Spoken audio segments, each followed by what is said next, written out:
And number 10 is Radeon RX 6950 XT. You all can have a beast of a gaming PC that would give you hundreds of FPS in your favorite game. But there is one thing you definitely need: a graphics card, or a GPU for short.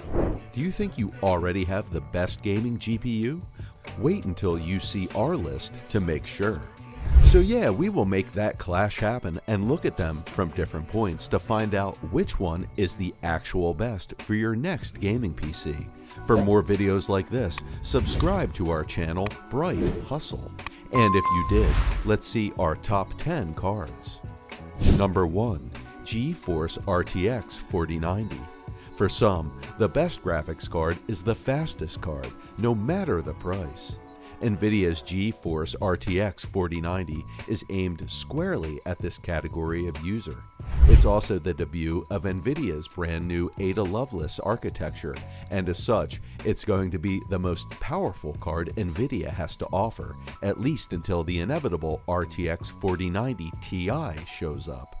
If you were disappointed that the RTX 3090 Ti was only moderately faster than an RTX 3080 in most workloads, the RTX 4090 will have something more to offer.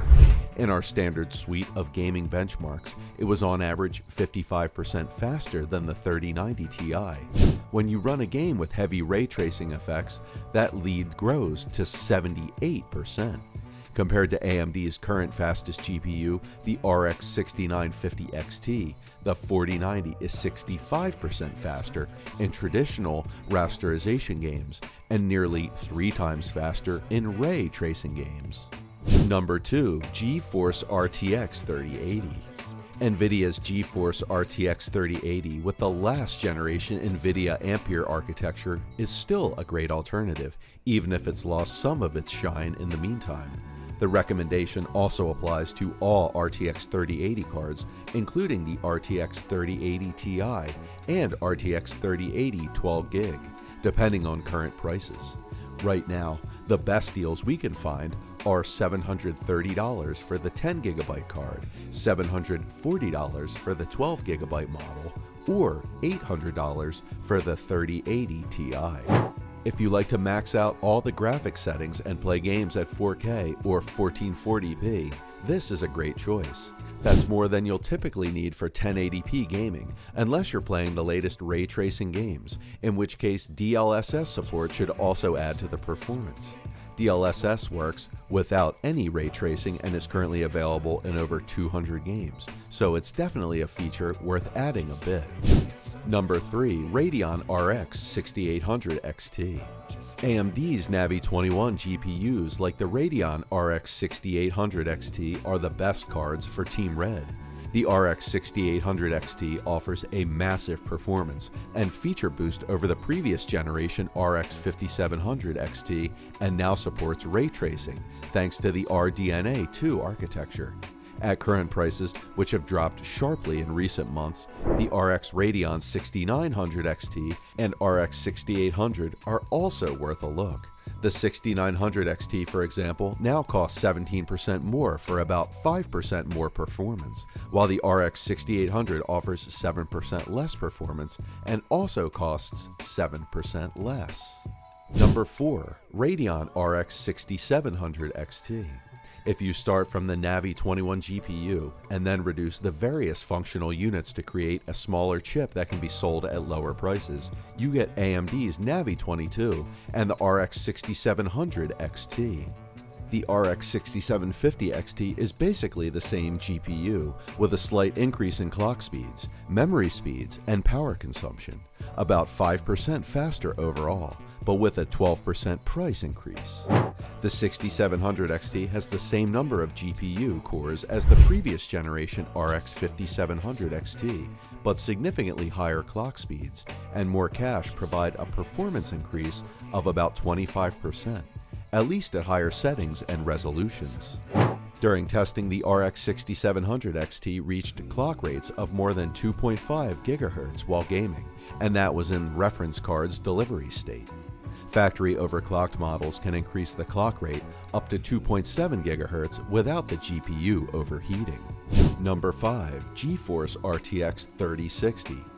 When we reached the lower end of the price and performance scale with NVIDIA's desktop amp range, the cuts in processing power become more noticeable. The RTX 3060 uses NVIDIA's GA106 GPU with a 192-bit memory interface and 12 GB of VRAM.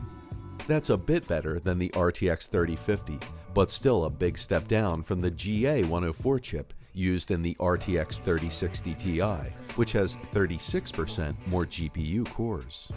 Number 6. Radeon RX 6650 XT. AMD's answer to the RTX 3060 comes via the Navi 23 architecture. Normally, we'd expect a 32 CU variant of Navi 22 called the RX 6700 non-XT, but AMD has reduced the number of CU, the width of the memory interface, and the size of the Infinity cache to get a smaller and cheaper chip that still performs well. Note that there's the Radeon RX 6700 with 10 GB VRAM, but it costs quite a bit more. Performance is slightly higher than its predecessor, the RX 5700 XT, which is impressive considering the memory bus has been cut in half to just 128 bits. However, there are understandable concerns about the 8 GB of VRAM, and there are certainly cases where the RTX 3060 is the better choice, especially when DLSS is taken into account.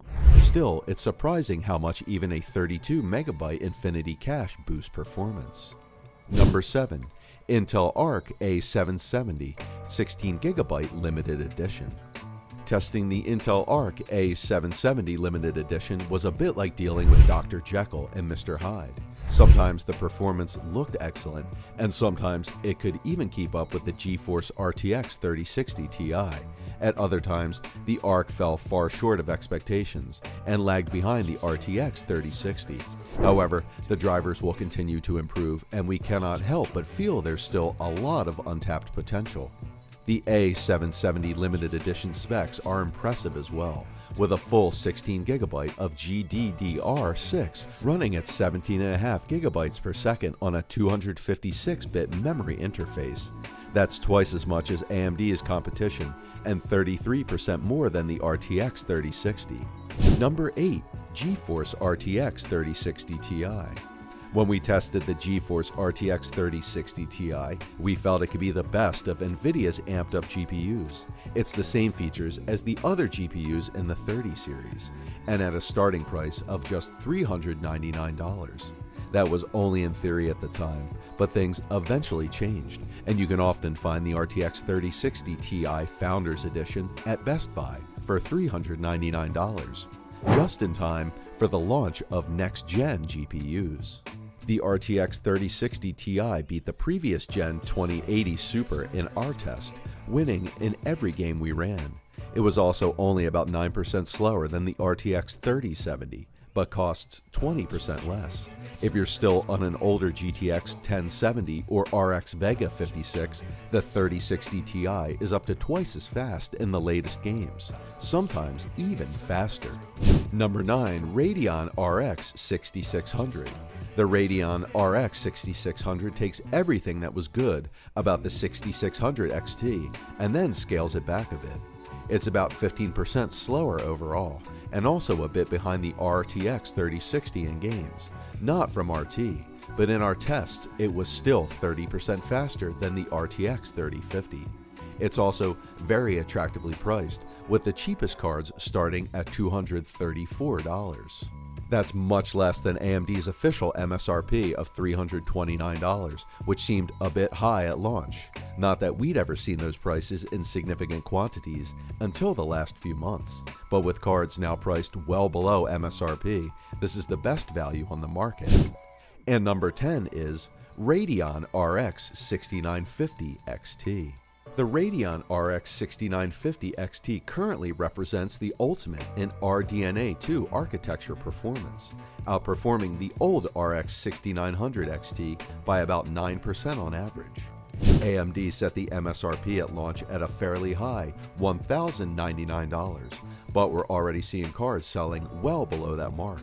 The RX 6950 and 6900 XT are basically the same GPUs, but with faster 18 GB per second GDDR6 on the 6950, along with a higher power limit and slightly higher GPU clocks. The RX 6950 XT has slightly more GPU cores than the RX 6800 XT, and combined with the difference in clock speeds, the 6950 XT is about 15% faster overall. However, the 6950 XT costs about 60% more, while the 6900 XT costs about $200 less. So it's not a bad idea to opt for AMD's penultimate GPU over the top card. And now that we're done, there is only one question. Will you buy one of these cards, and which one will it be? Of course, subscribe to Bright Hustle for more videos like this in the future. Until the next video, goodbye.